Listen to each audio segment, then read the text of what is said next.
Hello, I'm Katie de la Riviere. I'm the archivist here at Sedbergh School, and I'm interviewing Dan Harrison, Headmaster here at Sedbergh School, to talk to you about our upcoming History of Sedbergh School book. Why is now the right time for a new book charting the history of Sedbergh School?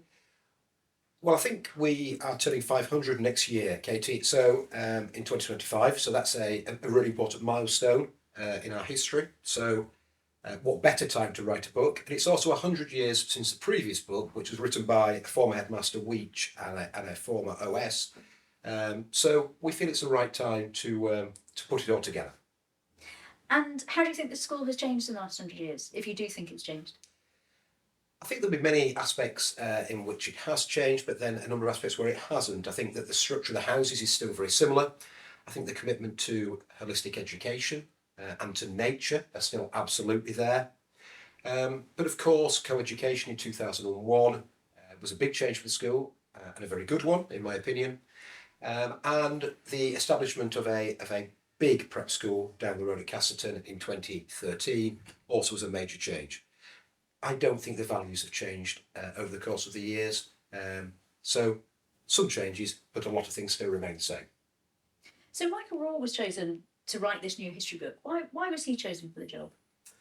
Well, Michael was here for 31 years. He was head of history for a lot of those years. He coached numerous rugby teams, including the first 15. He produced a lot of productions. He knew Sedbergh inside out. He's a beautiful writer. He was a beautiful talker.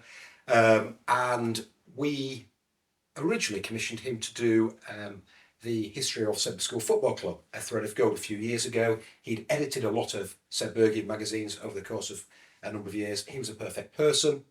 Unfortunately, Michael died with about 2.5 chapters, 3 chapters still to go. And that's where you stepped in, Katie, and did such a marvellous job of finishing the book off.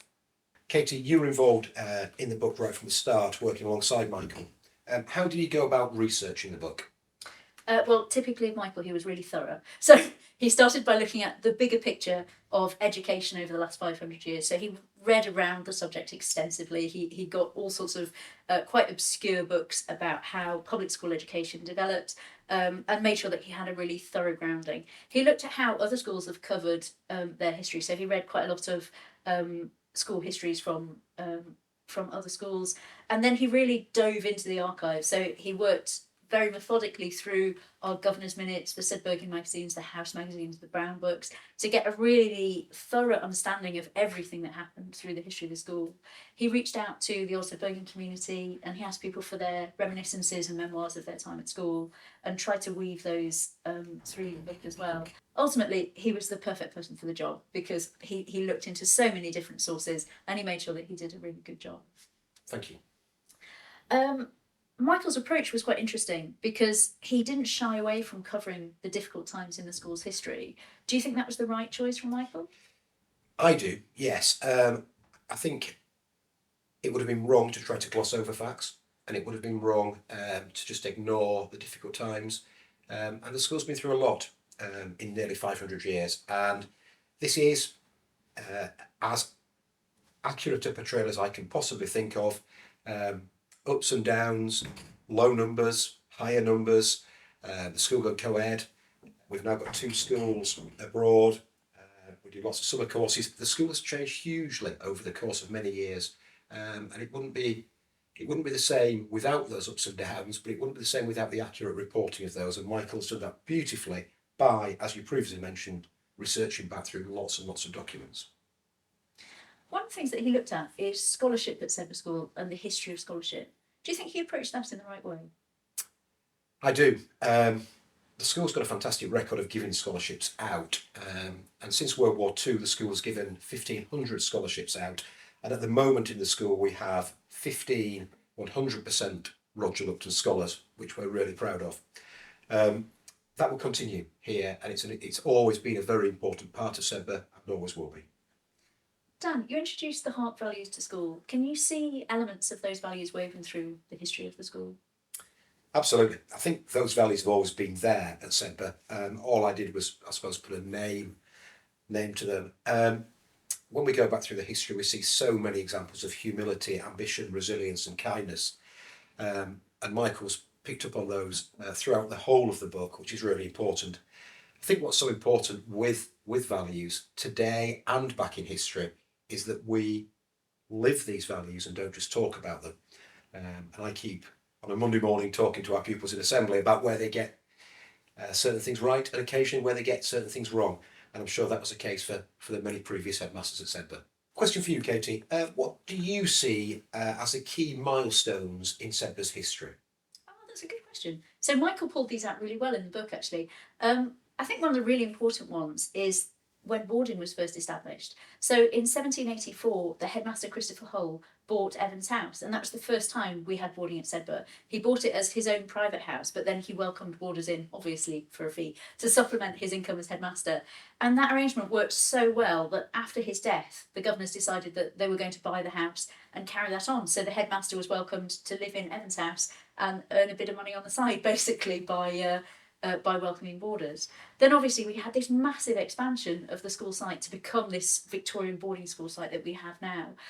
So in 1879, the school, we saw main school arrive, several purpose-built boarding houses. That was the time when the Sedberghian was founded in the same year, the rugby club was founded. And so actually that year was really pivotal and was a really important part in establishing the structure that we have now with prefects and pupils with responsibilities, and also the physical site that we have now.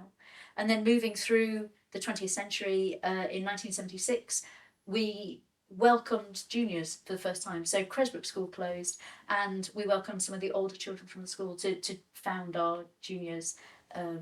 And in 2001, we became co-ed, which has been so important in making Sedbergh successful.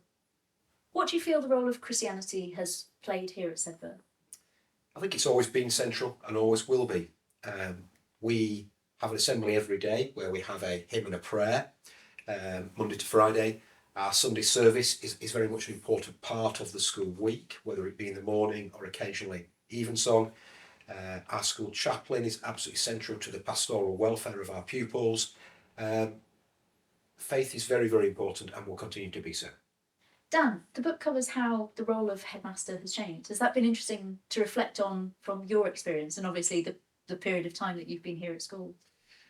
Absolutely. When you go back to 1780, to when the headmaster was in Evans House, and then the headmaster moved to Schoolhouse, obviously that's very different.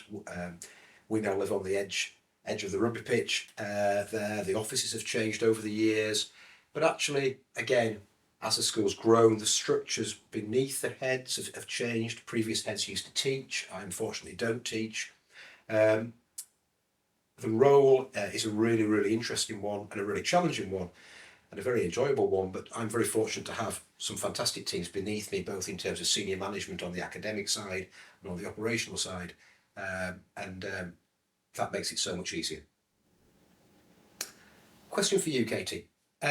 Your favourite anecdote from the book? Oh, brilliant. Okay, so there are some really good anecdotes in the book, but my favourite one has to be about Duckworth. He was a pupil in Evans House and was also on the school shooting team. And one day he leaned out of his bedroom window that had a bit of a balcony on the side of Evans House and shot the hands off the church clock of St Andrew's Church, which obviously is next door to Evans House. He got into a bit of trouble for this and was marched up to the headmaster's office. But because he was on the shooting team, this got round school and the shooting master heard about it first and raced up to the headmaster's office to get in first to say, you cannot expel him. We have the Ashburton Shield competition coming up soon and we can't lose our best shooter. So he managed to get in there before Duckworth was spoken to, and instead of being expelled, he just had a bit of a reprimand and he went off to shoot at Bisley the next week. So it's brilliant how those sorts of things play into the history of our school and the experience that our pupils have. Fantastic, and I'm fortunate to have read the draft of the book, and I know how many stories like that there are. There'll be lots of people out there, Katie, who want to know when the book is published. Okay, so we're working with the publishers at the moment. Obviously, there's lots of processes to go through to make sure that it's a really pristine book that we ultimately publish. So it's going to be available from September. We're going to launch it properly at Wilson Run weekend. But there's a special opportunity that's available at the moment for people who pre-order and become essentially a sponsor of the book. Michael Raw had really hoped that the proceeds from the book could go towards supporting Roger Lupton scholarships. And so we have this special opportunity where people can subscribe to the book and their name will be printed in all of the copies of the book, and in return they will give us a donation that will go towards a Roger Lupton scholarship in Michael's name. Fantastic. Katie, thank you so much. Thank you for your efforts concluding the book. Thank you for everything you did with Michael before he unfortunately died. This is a really, really exciting opportunity for the school to recount the last 500 years, and we're really looking forward to launching it. Thank you.